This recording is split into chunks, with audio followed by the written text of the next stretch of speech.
Welcome, everyone, to Reclamation, a Be Emboldened initiative where we focus on living out freedom from spiritual abuse. Many times I have gotten asked the question, do leaders ever leave? Do they ever repent?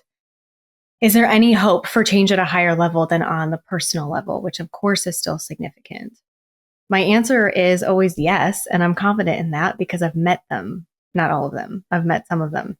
And one of these brave individuals is Charles, someone I have significant respect for. I have had the honor of coming to know, and I've been looking forward to introducing you all to him. So with that, I want to get our conversation started with Charles, our special guest today, and ask you, Charles, how would you describe the religious system you were involved with? Oh, goodness. Well, thank you for having me, Naomi. It's nice to chat with you again. I've always enjoyed the times we've been able to interact with each other. So, and you do such great work and help so many people. How would I describe the group that I come from? Oh, boy. I mean, how much time do you have, right? So I would describe the group that I come from as a pseudo-Christian doomsday cult, obsessed with the end of days, widely twisted out of scripture, following the teachings of William Branham. It was called The Message. I've been pretty upfront about where I come from over the years. So that was it. You know, it's high control. I mean, very high control, very isolated group, very limited interactions with outsiders, very stringent on doctrine, on controlling people at every level and their thoughts and their behaviors and their emotions. So yeah, I would describe where I come from as a cult. Yeah. And for anyone who's familiar with The Message, anyone who's listening who has heard of it, you would probably easily agree it checks all of the boxes of any kind of model that we would want to hold it up against. So I definitely second that. Some of you may be aware that I came from a splinter group. There's so many splinter groups, but my dad had been introduced with the founder of The Message, as many were. And when he passed away, he kind of thought he was kind of carrying it forward, so to speak, and then was the new prophet of the hour, as it was called. So maybe you've come across some of that with my story as well. So I'm going to get into, we're not going to so much get into the specifics of The Message today. I'm happy to link something with more information. Charles actually has a channel that is great. If you're wanting to tune into some things, we have, a friend who is great to follow. So I might link some of those resources for all of you. Today, we more so want to focus on the experience that Charles had with this group, including being in it, as well as his exit and what it's been like after. So with that being said, how would you describe yourself at the time of becoming involved? So were you born into it? Were you brought into it? How did that come to be? So I was born into it, and I would have been the fourth generation of my family in it. My grandparents and great-grandparents actually converted into The Message while William Branham was still living in the very early days, of the movement, right in the headquarters area, and some of my other family from the international groups. But my family came into it very early. Every member of my family that I have ever had much interaction with was in the cult, and you don't get any more immersed than that. So, yeah, so I was in it my whole life, basically, yes. And up until, I'm past the midway point of my life if I live an average lifespan, so the majority of my life will have been in it and really not in anything else, so. Are you younger than me? I think we're the same age, but God have mercy. I hope we live to be old people, but average. I'm over halfway. Wait, but do I live longer? I think I live longer. Women usually live longer than men, right? Yeah, so you got it. I don't know if that's a goal I have or not, but I definitely would prefer that my husband, that I get to go first, though. I don't want to have to live through the loss of him. But anyway, I've tried to make that as a deal. We'll see how it pans out. Yeah. I think I've heard your story. I think you got out maybe about 15 years before I did. So good for you. I think so. Yeah. Well, it took some things to get me there as well. That did not come easily. It took a lot of people dying actually for me to get out. So yeah. So I don't claim anything, that's for sure, for myself based on that. But so growing up and it being born into it, I definitely resonate with that. Fourth generation. I mean, that is, and everyone being a part of it. So, I mean, that is full indoctrination. I mean, it's everything. Yeah. I have never in my life had a friend or outside of the group. Never. We were, never. So I knew people, we had acquaintances outside, you might put it that way, but friend or any sort of a relationship. I don't even know that I have even been to the home of someone outside of it, when I left. Like it was that, yeah. So, we're in it, and we're in it deep. Mm-hmm. Yes. Yeah. So what would you describe as the main tenets of leadership? Like, how did leadership function in this organization? Oh, goodness. Well, that's a really good question. So the leadership in the group was there to guide and perfect the people. So in a sense, when, it's almost like a noble calling, there's the special elite group of leaders who are there to ensure that everyone makes it into the rapture, because we're all obsessed with the end of days. The way message theology works, they don't use the word theology. Theology is evil, but what normal people would call message theology, we're chasing the rapture. We believe Jesus Christ came back in 1963 in some form or another. We had a vague spiritual way, and after that spiritual return, he was getting us all ready for us to go with him in the rapture, which was never more than a year or two away for 60 years in a row. And so the whole time, this group of preachers are empowered to perfect everyone, to get them so that they're, equipped to go in the rapture. So the whole thing of leadership is getting the people ready for the rapture. And so that's the program for the true believers anyway in it. Well, and then you found yourself in leadership at some point. Would you mind sharing about that, including what age you were, how that actually came to be? Let's start there, and then we can move into what was that dynamic once you were in leadership. Oh, goodness, Naomi. So some of these things, I have never really talked about it in a public sort of way since I left the message. So some of this will be the first time, that I would talk about this. But so in the 1990s, our leader had set a doomsday date that the rapture was supposed to happen, right? And he died 6 months before the date happened. And in the time after he died, everything just kind of went very chaotic. There were many splits and divisions over trying to figure out how to correct his math, right? Because obviously the end still had to be right around the corner. So they had to figure out some way to correct the math. And so as all of that happened, basically all the other men who you might count as apostles, we had apostles, senior apostles. And so all these different apostles had different ways to fix the math. And of course, none of them agreed on the right way. So everything split up at that point, and which was very sad. Our group, so just in terms of the message, I was from the second oldest message church. We were the second church. We were the original sister church of the Branham Tabernacle. And our leaders and our people were there from the beginning. We even had some of the founding leaders' family would come to our church, right?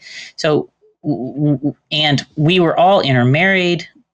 And so when everything broke up that way, we started to, we would lose our family, right? We lost large parts of our families because when you split, the other people they're the devil, and you can never see or talk to them ever again, right? Because their leader, added up the math a different way than our apostle did. So, it just went, it started to get really ugly. We lost a whole lot of leadership at that point, and we believed in a certain ministry model, and as that happened, we didn't have enough preachers anymore. So I had been helping, I don't know, I would say not in senior leadership, but in a intermediate leadership level for a number of years from the 90s. And then as I came into the 2000s, I think it was, after all that had happened, I was asked to take on a preaching role at the church, a teaching role. At that point, I had already been involved in probably what normal people outside of our cult would call like internet ministry and media ministry. And I was doing all kinds of things that normal churches would call ministry. But in the cult, that's not you're only minister if you're behind the preacher, behind the platform preaching. So I had been doing a lot of like intermediate kind of things. But the pastor who was the apostle, which would have been our direct successor to William Branham, right? The senior leader of our international fellowship asked me to come on as associate pastor of the flagship church of the second oldest sect of the message.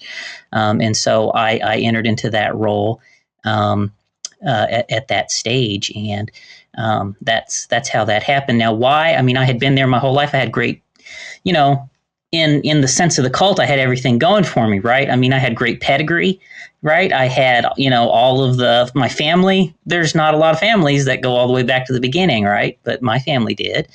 I had been, I don't want to say, I hate to brag or anything, but I had been a tremendous help to the church, putting together very many things that had given us, internet presence and everything. We had internet and live broadcasts of our church services in the late 90s, okay? Before there was even YouTube, like we were cutting edge.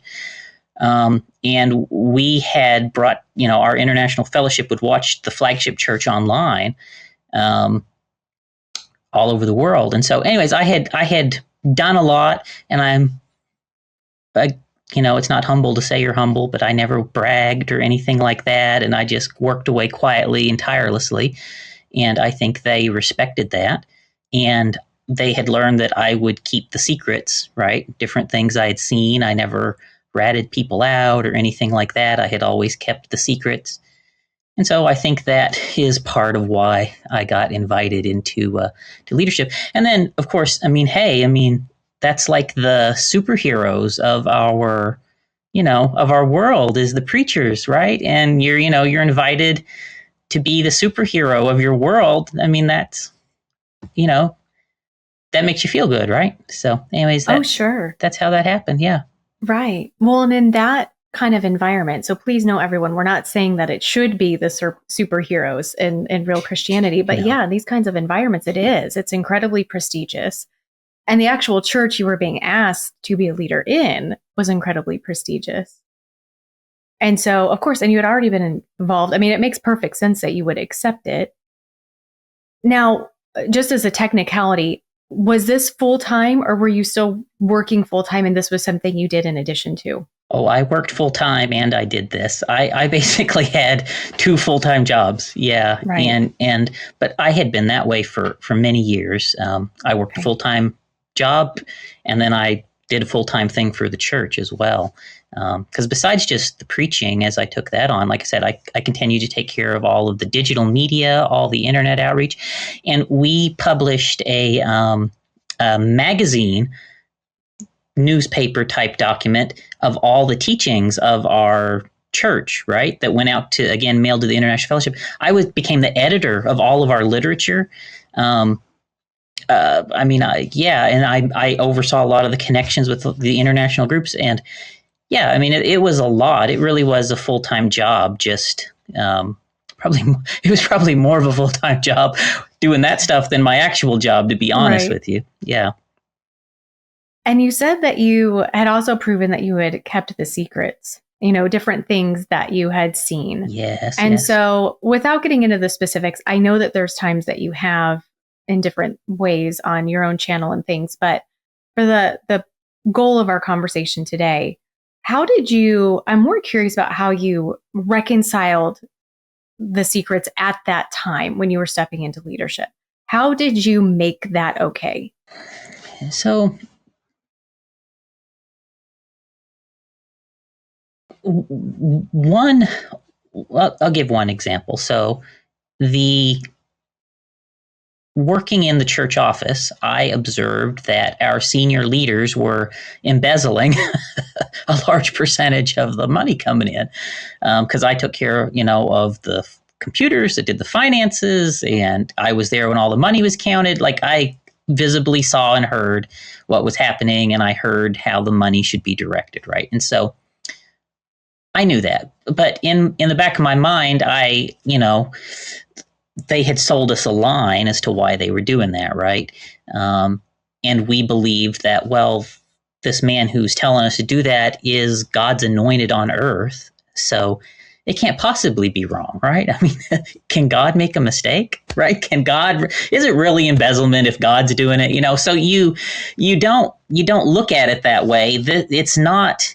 You can't do evil in the name of God. You can't do evil in the name of the cult, right? You can't abuse in the name of the cult. It's not possible. By definition, it cannot be abuse. It cannot be criminal. It cannot be, because it's God enacting all of it, and that's how you look at it.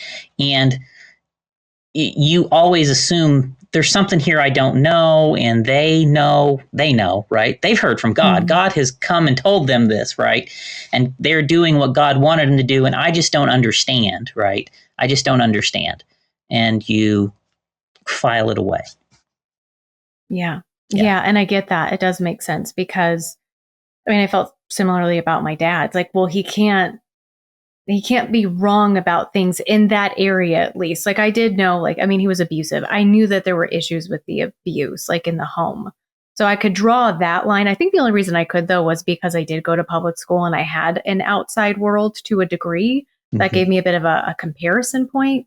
But anything that he was speaking in regards to spirituality, it was the Lord speaking through him. And so you're right. Like, it couldn't actually be wrong. So somehow it was, well, I must just not understand, or someday maybe I will, or I'm not as spiritual, whatever it is, but somehow reconciling that to move forward. Yeah, that makes sense to me. Yeah.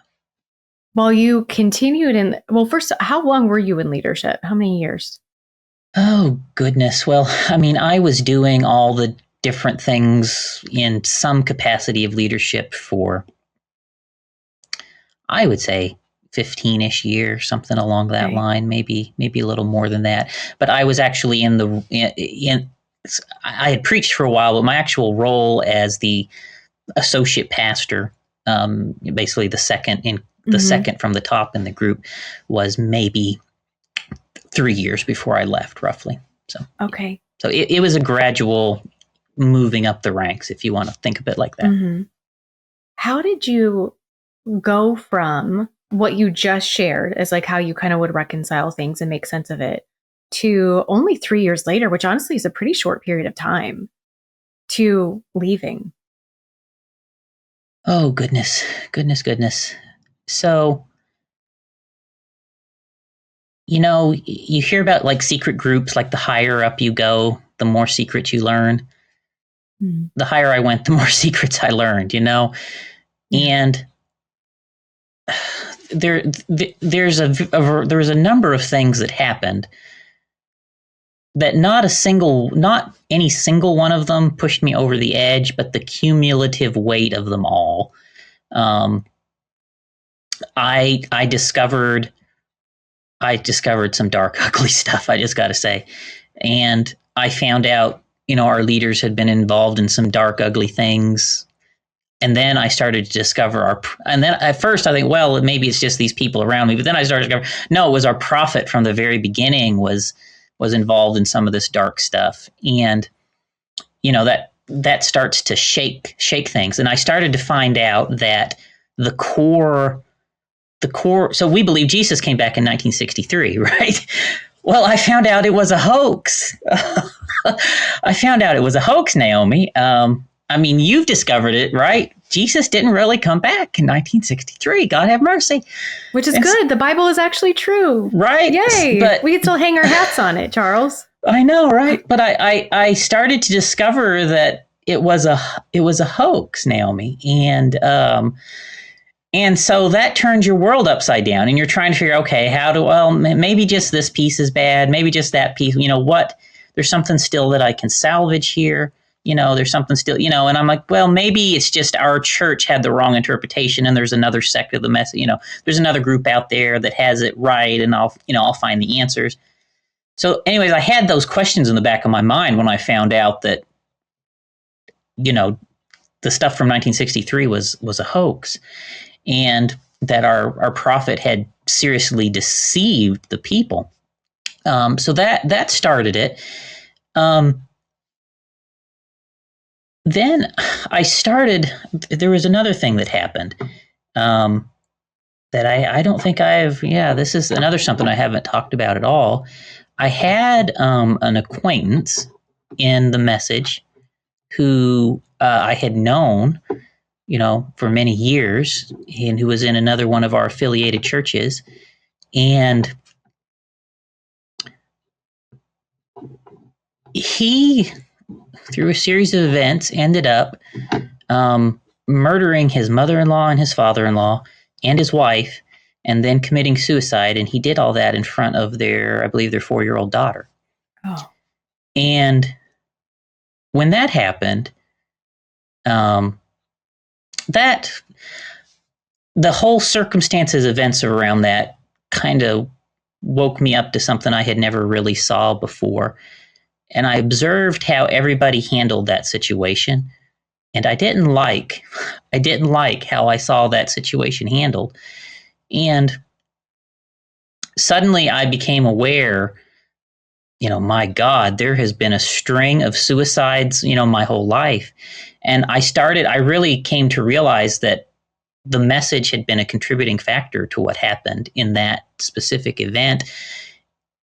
And subsequent to that, not even a year later, there was another suicide. And so at that point, I'm starting to wake up. I'm like, my God, this thing is killing people, right? And I'm behind the scenes, and when you're in the pew and you're, on that side of the curtain, there's things you can't see. But when you're behind the curtain, you can see what's going on, and you realize, oh my goodness, this is not right. It's not right, And so that woke me up, and suddenly, I could just see all of these people being harmed and hurt. And, in the position I was in, lots of people would come to me for counseling or for guidance, right? And so many people, Naomi, were suicidal. It would break your heart. Broke my heart. So many people. And I realized, my God, it's our religion that is doing this to these people, and so that's going on. Okay. Mm-hmm. And I'm like, well, eventually maybe I can change this from the inside. That was my thought. Maybe it's not the religion itself. Maybe it's just we got some bad other people and leaders, and over time, maybe we can reform this. That was my thought, as we started to go through that. And then I started to try to be reformative about those things, and it wasn't well received. It was not well received at all. And it was quite, then I ended up the person with, getting the stick took to them, right? If you know what I mean. And so, that didn't go terribly well. And then I think the thing that really pushed me over the edge is we had, during COVID, the restrictions and everything in place. Well, we were also a faith healing cult, which, in addition to a doomsday cult, so we believed in faith healing. And we had at first followed all the COVID restrictions, right? And we kept the church we spaced everybody out and everyone wore masks and all that. And we went 6 months and we didn't spread COVID in the church, which I think was pretty good, right? Mm-hmm. But then one of the other preachers decides it's time to, call COVID a scam or whatever. And he tells the people to, if you're sick, the right place is to come to church. Don't stay home and quarantine anymore, basically. Talked bad about all the COVID procedure or protocols, and all the sick people came to church that Sunday. The next Sunday, A week later, 168 people got COVID, the elderly being hospitalized. We had multiple fatalities. We had to close the church. And that really, when that happened, the pastor, nearly went too. And I'm like, oh my goodness, I'm getting ready to have to take over this thing, right? And I'm talking to the pastor, trying to figure out, what to do. He's not well. And we finally get the church back. The pastor's still out, and this other preacher tells everybody that another certain person in the church, they recommended hospitalizing her, but they're going to deny her medical treatment. Like the church, like he and his family are actively involved in denying medical treatment to this mother, who's his woman, who's his mother. And she died. She subsequently died, Naomi, from them denying her medical treatment. And before she died, that was it for me. I'm like, you're killing people. Like, you're killing people. And I couldn't take that anymore. And so I left. At that point, I confronted them over it, and they didn't like being confronted over, the fact that they had killed people. I mean, they were killing people, Naomi. And they didn't like the fact that I confronted them over that. And they all started to attack me nonstop. I mean, they started to attack me. And I left at that point. And I didn't stop believing the religion at that point, believe it or not. But I realized something is seriously wrong here. I just got to get out of here. And so from that point, I left, and I never went back. I never listened to him again. That was my exit, and those were the things that led up to it. There's so much more I could say, but I think those are kind of key events in it all. And when you left, did you have a conversation with anyone, or you just Irish goodbye, I'm out? So I had confronted the man who was in the process of killing his mother, and who he did kill. I mean, she did die, and I don't know why. There's things I can't. I have not tried to even process through and try and understand why it happened. But for some reason, another one of the deacons in the church decided the pastor's, he's not well. He's basically needs hospitalized himself, but goes to him and convinces the pastor that I don't believe the message anymore, right? And so they set up this meeting, and they ambushed me. I didn't know they were going to do it. They ambushed me in this meeting, and they're all coming down on me, right? Because I told that man to stop killing his mother, right? And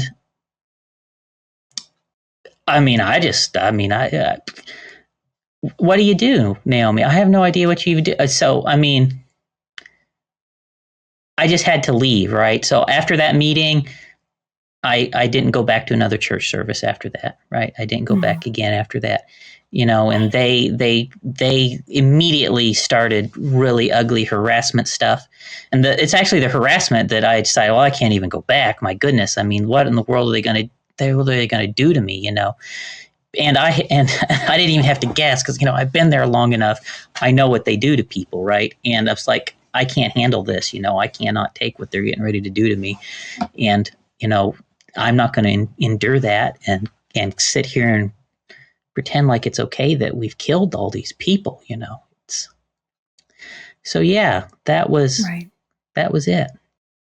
And I would imagine, knowing what I do of the message, as well as just groups like this, that when the outcome of them claiming COVID was a scam and 168 or whatever, I'm not sure exactly how many you said. Did I get that right? Was it 168? Yeah, 168 got COVID. Yeah, the very next week. And I know because I was keeping track of them all, and the church was very tight knit, and I even still have a list of all their names. Yeah, and because I would go visit people in the hospitals too and stuff. So that was part of why I was collecting all their names. But yeah, right. I would assume, again, knowing what I do with these groups, that there was no apology of, oh my word, we were wrong. Nothing. No. Yeah. Because we never hear that. I shattered, and when I confronted him, I shattered everything's supposed to be perfect, right? Everything's perfect. The leaders are always right. There's never any mistakes. I shattered that, and I question the leaders, and you would think me being the second most senior leader could maybe do that, but no, you can't do that either, right? So, yeah, it all came crashing down very fast. So then you step out of there. So you've stepped out of leadership then at this point. You're still mentally in the message. You're still believing it. And I mean, in theory, anyway, maybe you could have either started your own church and been in leadership or sought a different leadership position. How did you end up out fully versus re-immersing someplace else? Oh, goodness, Naomi. So I don't think I can even put into words, the brokenhearted person I was at that moment. When I left there, I mean, I left everything. I didn't leave a role in leadership. I left my entire life. I lost in that event, I lost every friend I had ever had in my entire life. I lost almost my entire family, all of my aunts, my uncles, my cousins, my grandparents. I lost all my family, and now I'm the devil, right? I lost, my reputation, right? They destroy your reputation. The stuff they do to a person that leaves is horrific. And I just, so, to even, I was much too brokenhearted to want to, to dare even try. I mean, I just was much too brokenhearted. The word that I have found that best describes that series of events, going through that wake up the word that best describes it is the word horror. Mm-hmm. Horror. It's indescribable horror to go through something like that, and it is. It never even, so many people had been harmed over the years there, and I had woke up to see all the harm that had been done. And the last thing I wanted to do, as I'm leaving, I'm thinking, okay, if I go try to start something else, guess what? I'm going to divide more people's homes, and I'm going to divide more. Like maybe maybe they're better off there. At least they have people and stuff. So I didn't want to break up homes and because that's what happens when people leave. If the husband leaves, well, they make the wife get a divorce. You lose your kids.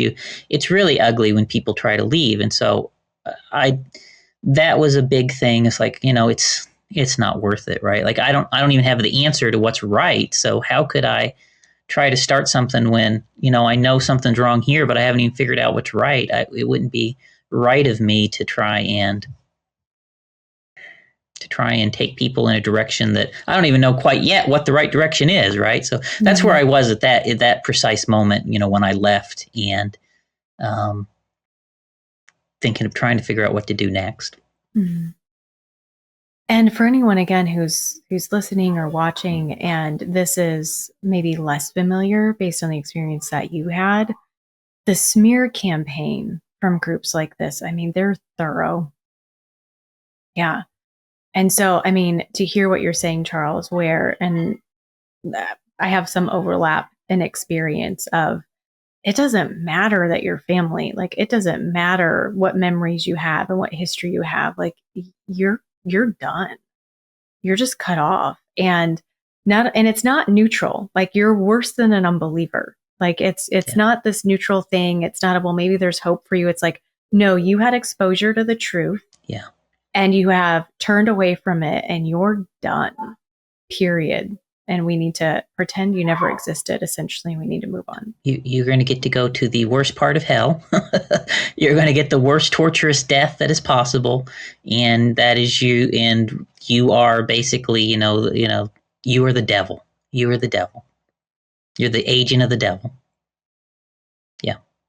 Yeah. Moving forward from that point, you ended up fully exiting that worldview. So punchline, everyone. I know we started this with he exits, so I don't feel like I'm really giving anything away.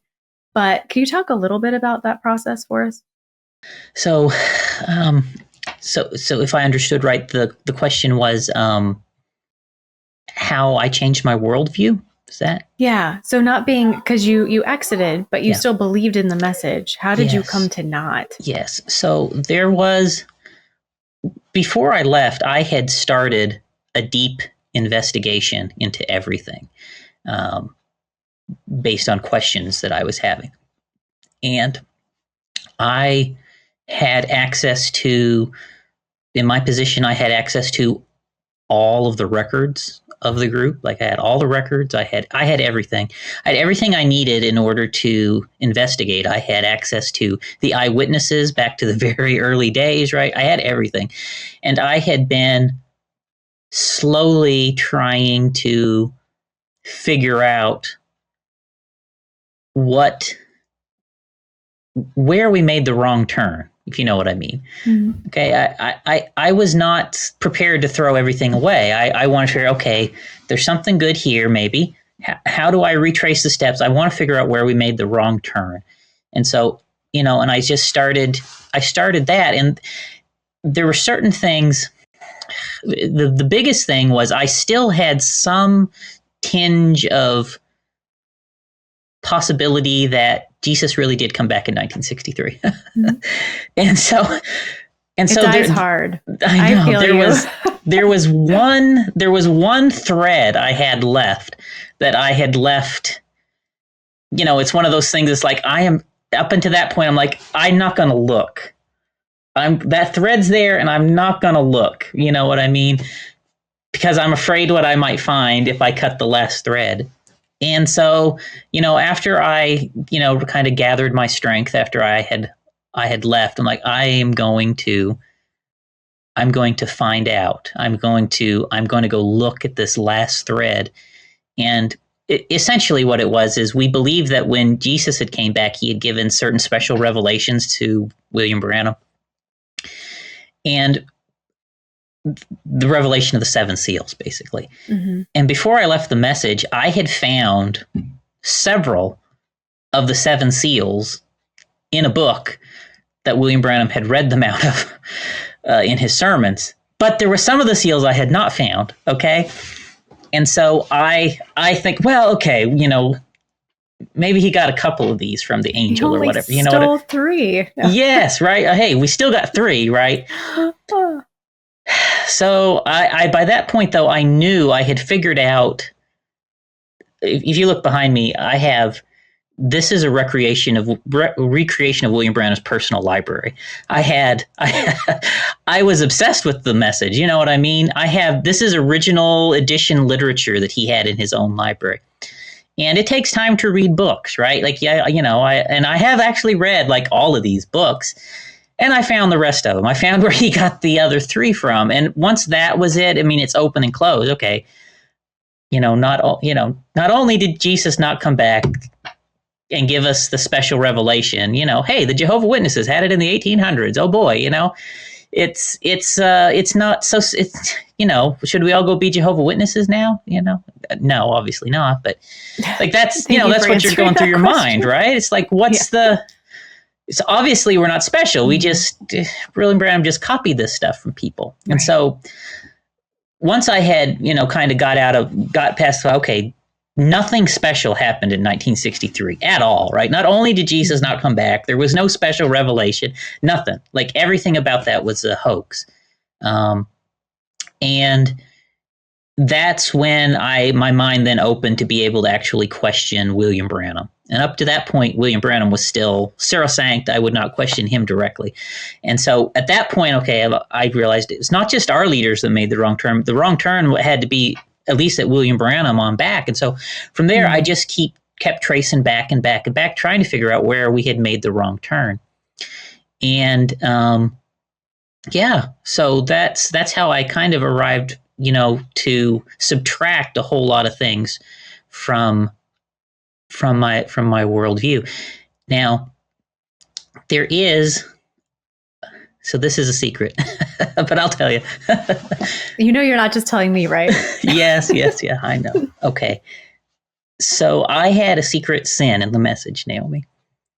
Okay. When I was a teenager, 17, and I got my first car and I would drive to work in the morning, I would listen to a preacher on the radio, Naomi. And his name was Alistair Begg. You may have heard of him. Mm-hmm. And I occasionally listened to him on the radio. And I had always liked what he taught, you know, because it seemed compatible, right? He never actually preached anything too much against what we believed, because we never preached the gospel, right? so it wasn't really, you know, there was not, hilarious. You know, he preached the gospel but I found myself, as I'm subtracting more and more and more, you know, I'm thinking to myself, wait a minute, you know, I think, you know, maybe these guys had more than we thought they did. You know, maybe he really did have it right, you know, and I mean, obviously with all these books, I mean, I'm fairly well versed in what other people believe in, you know, and I really kind of got to the spot where I really, there's one verse in the book of Romans that I really like, you know, being justified by his blood, we shall be saved from wrath. We didn't believe that in the message. No, I mean, no, you being justified by his blood, you get to burn up in the tribulation. You know, that's what we believed. And we believe, you know, you need, you know, you're from the message. I mean, it's a long string of stuff that you need to not burn up in the wrath to come. And, you know, that just kind of started hitting home with me. I'm like, you know what, maybe, you know, maybe Jesus was enough, right? And so anyways, I really got back to the point where I think where the message went wrong, it was a long way back. It's where we stopped thinking Jesus was enough to save us. And we started, oh, we need to know the mysteries. Oh, we got to have the perfect life. Oh, we've got to find the perfect unity. And we're chasing all of this stuff, but we never really needed to do that. And then our leaders started killing people in the name of the religion, you know, and because it was so important to have those things. And yeah, and so that's how I basically got back to Jesus. And then, you know, once you've got some rock back under your feet rather than all that sand, then you can maybe start to rebuild your worldview. But it was not a quick, it took me a good year of constant, I mean, all my efforts for nearly a year that I could gather myself was in trying to figure that out. Because there's a lot, some people just could throw everything away and start over. I couldn't do that. I had to figure it out, right? I couldn't bring myself to just the doctrines, the teachings, and how to tie it back to scripture, and everything from the message was so ingrained in me, right? And there's a certain logic to it all. And I had to find the flaws in the system. And to in order to rebuild my thoughts. And ultimately, I've arrived at the conclusion the only thing I needed to take the message apart was just the gospel, because I could dismantle the whole thing with just believing Jesus is enough to save you. You can just take the whole thing apart. It's amazing that it crumbles that easily, but it does. It does. And coming from my own experience of what it's like when that realization hits, I want to ask you what it was like for you when you finally hit that point of, oh my goodness. And I mean, finally, as in all this work you put in, not like it took you so long, because honestly, you did it pretty fast, really, in the scheme of things and comparatively. I mean, this was things kept moving for you. And so when this clicks, what were you left with? So I,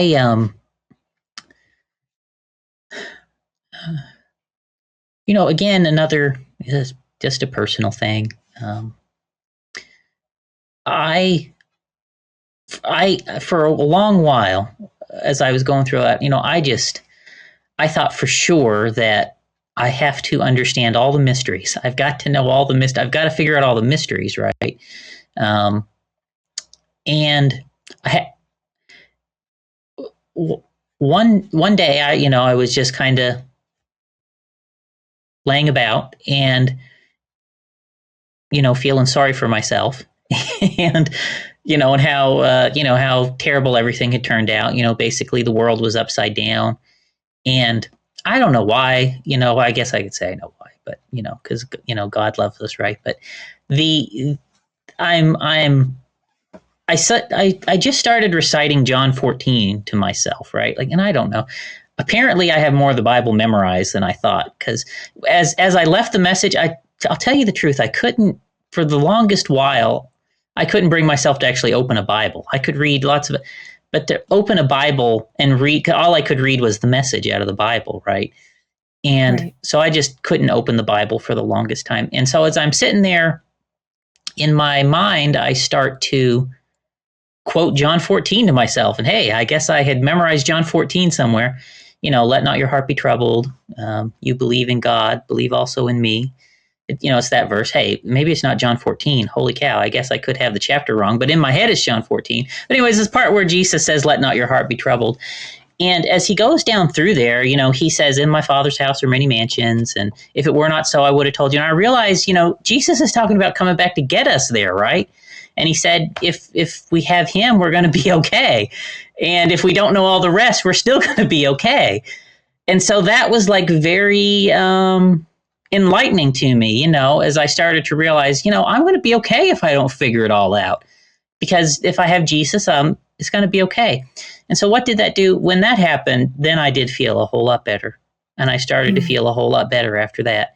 But up until then, I didn't feel very good about it. I'll tell you that. But when I really realized that I was going to be okay, and being okay to me, just I'm not going to go to hell. I'm not going to burn up in the worst part of hell because I have Jesus, right? Well, then once you're past that, then you do feel so much better. Oh man, you feel so much better because hell's a very real thing in this religion, and you don't want to go there. So it made a big difference for me. How about in regards to leadership? So having been, I have a story, and I'm gonna, in some way, level the playing field here, because I know I'm about to ask you a couple of tough questions, and I know you've said it's okay, and I know we've talked about it, but they are vulnerable questions, and I want to recognize that as I'm asking them. And when I look back, being the daughter of who we believe to be the prophet at that time, heralding Jesus's final coming, there were some missional-esque opportunities there. And that wasn't really the goal. I was more so really lonely and scared and had a lot of stuff bottled up. And there's one person specifically where I shared some of the truth about my family and kind of the duplicitous life I was leading and things like that. And I'll use this as an example where, I actually moved away, went to college, and, which I wasn't supposed to do, especially a female, you don't do that, but I did. I'm so rebellious, Charles. And so while I'm away, she's still meeting with my mom. My mom was a lovely person. People love to meet with her. And years go by, I lose contact with this person who had been a friend. My mom's passed away, my dad's passed away, all of that. Well, she ends up joining the group. Not that long ago, got married. And I just think about, oh my goodness, if I had just not introduced her, if I had just not, and that is something that I've needed to work through. And so from your perspective, from your experience of what you've journeyed through, from creating the website and helping to, get the message out there, no pun intended, not really meant that way, get the message out there about the message. And then being in that leadership position, kind of honing in on that, how has that experience been for you, stepping out from all of it? The losses you've taken, the community, so many losses that you've taken, including your worldview and including the belief that all you had done was for the Lord. I mean, that was certainly your intention. And I do believe that counts for something. And yet to realize, like I did, oh my gosh, that wasn't actually true. It is very challenging and something I've tried to be very careful with, because, like you say, well, you're in there. I mean, we had good motives. Hey, we thought we were getting people ready for the rapture, right? We thought they were saving their lives, and we were, the Apostle Paul says zeal, but not according to knowledge. That would, we were very zealous. And I mean, you're right. I mean, I baptized people into the message. I brought people into the message. Funerals were was really the only time we ever saw outsiders. So I had a really good evangelistic sermon for the funerals I took, and, would win people in. And Gosh, well, you had a lot of funerals. Was that a behind the scenes tactical plan? Well, funerals, yeah, funerals is where we picked up most of the new people. Yeah. Oh my! That's the only time we really, there's no. When else do we ever get in front of people on the outside, right? A funeral. I know. It's just with all the indirect deaths going on. It's like, oh my goodness, was that a recruitment plan? Oh man, maybe it was. Goodness, you gave me a thought there. Holy cow! Not for you. I know it wasn't for you. But yeah, you bring all the people, you do all that, and you realize that, your whole life has been, on the net, you have caused far, far more harm than good. And that's not easy to come to grips with now. No, that is. And I think that's another thing that keeps a lot of people trapped in there, because to wake up, especially the higher you go up in leadership, to wake up out of this, you have to be willing to not just admit that you believed a bunch of silly stuff, right? Because we did. We believed a bunch of silly stuff. But we did all kinds of harm in the name of that silly stuff. Like, we did serious harm in the name of that silly stuff. And which... what do you do with that? Maybe we're, apparently you're a pretty bad person, right? You did a bunch of bad stuff, right? And so, that is very hard, I think, for people to admit about themselves, that not only we believe this silly stuff, but we did all kinds of terrible things in the name of this silly stuff, because we believed it. And yeah, zeal, but not according to knowledge. And, I don't know what to do with that. I don't even know if I have the right answers for some of that stuff. I kind of look at the example of Paul, maybe, but that's really the best I know. And it's very hard to come to grips with that. I think that's one of the hardest things. And I think that no matter where you come from in a movement like this, from the top to the bottom, you at some point become an accomplice to it, right? And I think, though, the higher you go into it, the more of an accomplice you become to it all. And, in a personal sense, I think I try to forgive myself for everything that I did before I knew. But once I woke up, I say it's the things that happened after I woke up and I realized something is wrong. It was between that point and the time I left that I feel, you feel the worst for. Because in that time, you're truly bending your mind to do something is not right. And that's hard.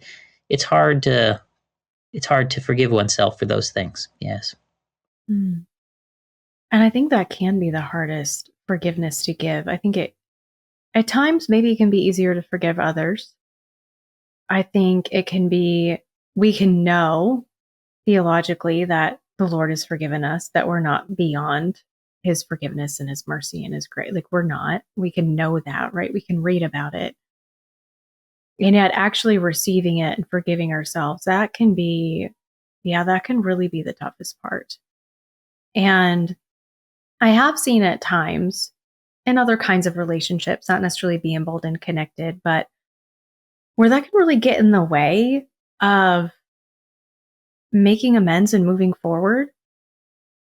And I don't believe that where we sit right now having this conversation today, I don't think that's been the case for you. Ultimately, whatever it's been like exactly to get here.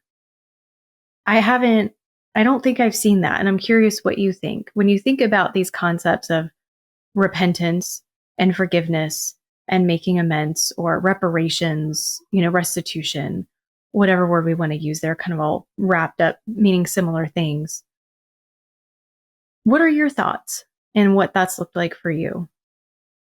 No, in the message, and maybe I don't know that every message group is like this, but ours was. We worshipped the truth, right? The truth. We worship the truth, and we would do anything for the truth. We would die for the truth. And part of that chasing the truth is what, in that respect, I think it was the indoctrination of the cult that propelled even the path I took when I left, which is odd, isn't it? But it is, I was hunting, I was indoctrinated to, the truth at all costs. And so, as I went down that route, to find the truth, and, as I uncovered the truth, how do you make amends for something like that? Like Zacchaeus, after he repented, he said, Lord, I'll go make it right with everybody. I'll give them their money back. Well,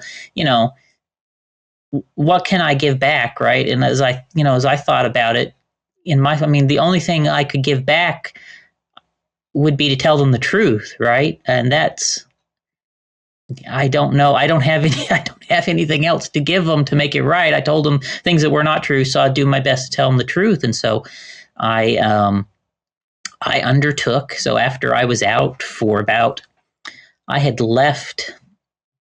I probably had exited about a year and a half after my exit, maybe slightly more than that, maybe a year and 3/4 after my exit. I started to decide I'm going to tell them all the truth, and by telling them the truth in that way, I will have in some way tried to correct having told them all the lies about the message all of those years, And so I did. I did like an 80 episode podcast series, which is out there on the internet, which is altogether, it's probably 120 hours long, where it is a deep dive examination of the history of this thing.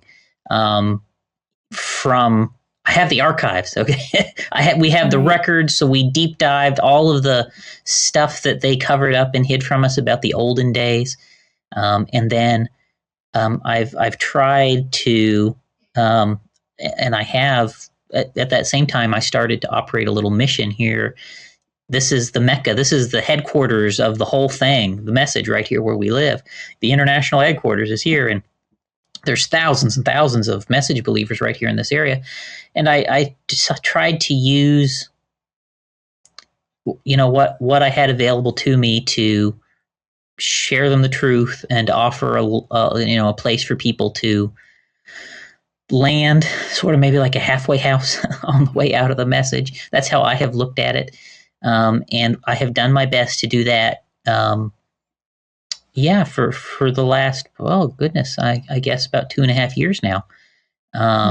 And focus on trying to show people where we went wrong and tell them the truth so they have an opportunity to wake up. And hey, Zacchaeus, I guess if they threw the money back at him and didn't want it, well, hey, maybe they don't want the truth, but I don't really have silver and gold have I none, but I can give you such as I have, give I thee, right? So I give you what I have to try and make it right. Yeah, and I don't know if you've read the books, Charles, about like Something's Not Right by Wade Mullins. I think he gets into it. I believe Michael Kruger gets into it a bit in Bully Pulpit, if I'm not mistaken. But in books like that, they talk about a difference between a genuine apology. I know Wade does for sure, and something's not right. The difference between a genuine apology and making amends versus like a concession, or less, obviously, but because sometimes we don't even get that.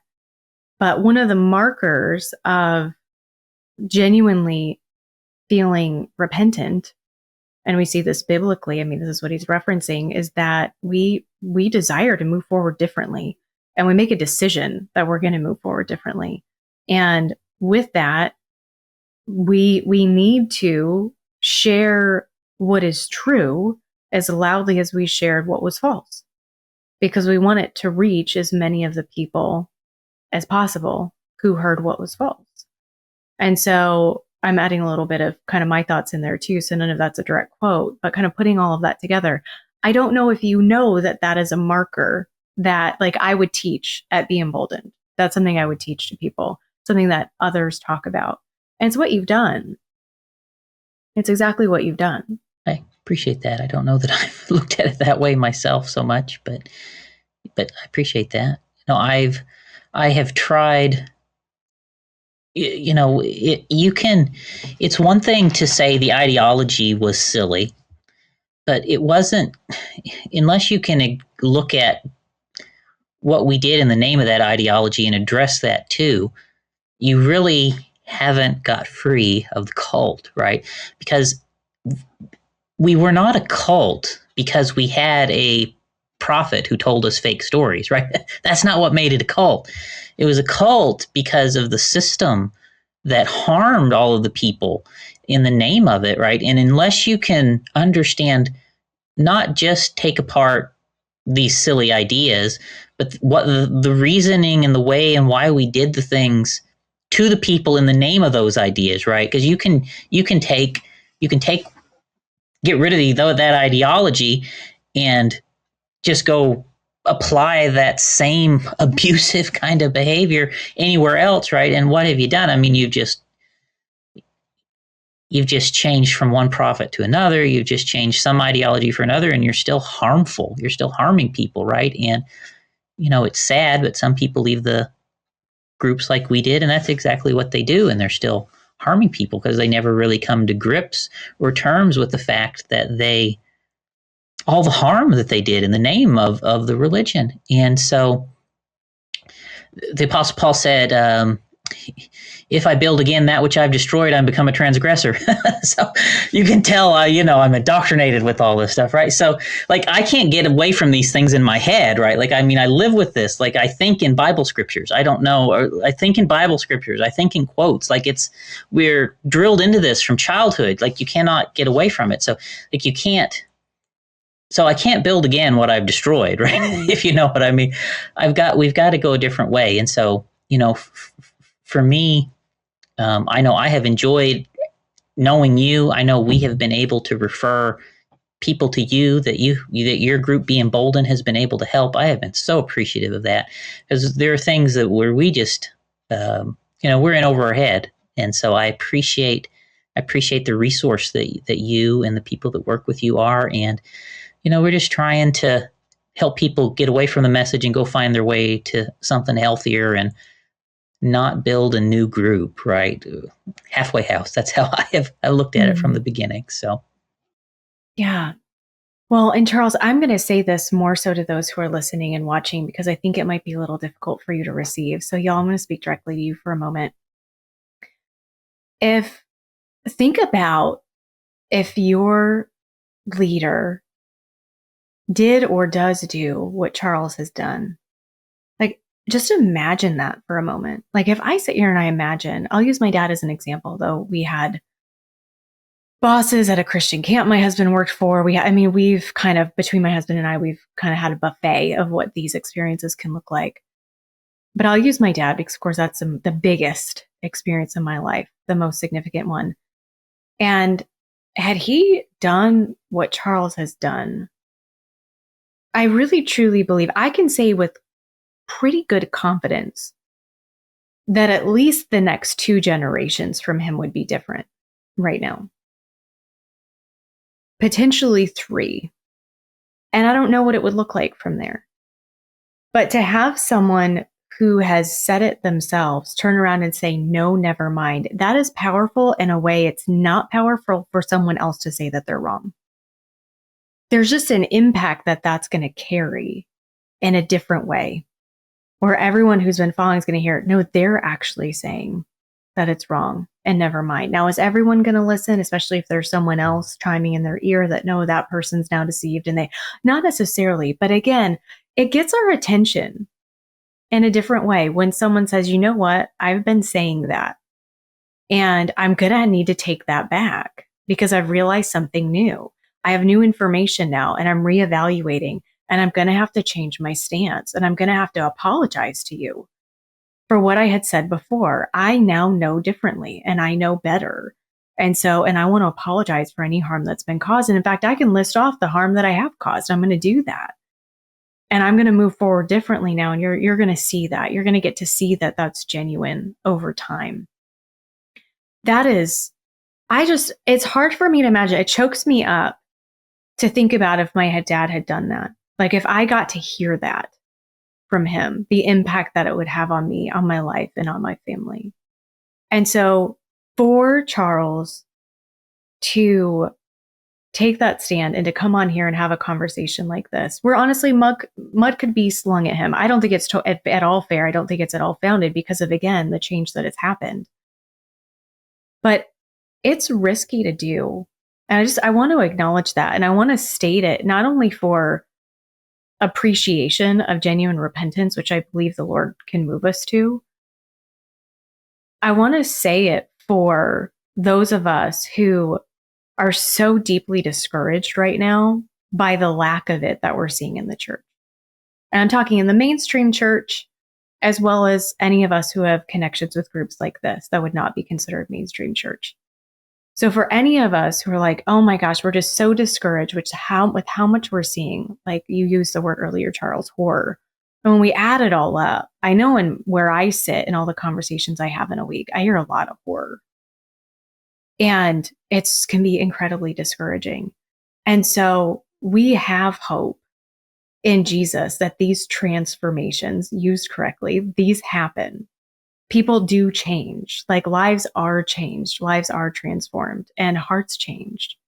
And we can come to know truth. We can find truth, and we can have courage in him to step out and actually say it, to actually say, yeah, I was wrong. And I realize it now, and I'm going to say that. I'm going to actually share it. And it's just incredible because again, we don't see it as often as we ought. And so I'm not trying to elevate Charles above anyone. I also want to recognize that this is what we should be seeing. And Charles, that's why I wanted you to come on. That's why I invited you on, because this is an example. Your story is an example of what is possible for those who are feeling hopeless, as well as an example of what should happen. We should see changes like this happening. And again, it is possible for them to happen. So with that, I'm wondering as we close out our conversation today, how does this impact you as a father, as a husband, as a worker, as a friend? How has this shaped you in a way that maybe could be encouraging to those who are struggling today?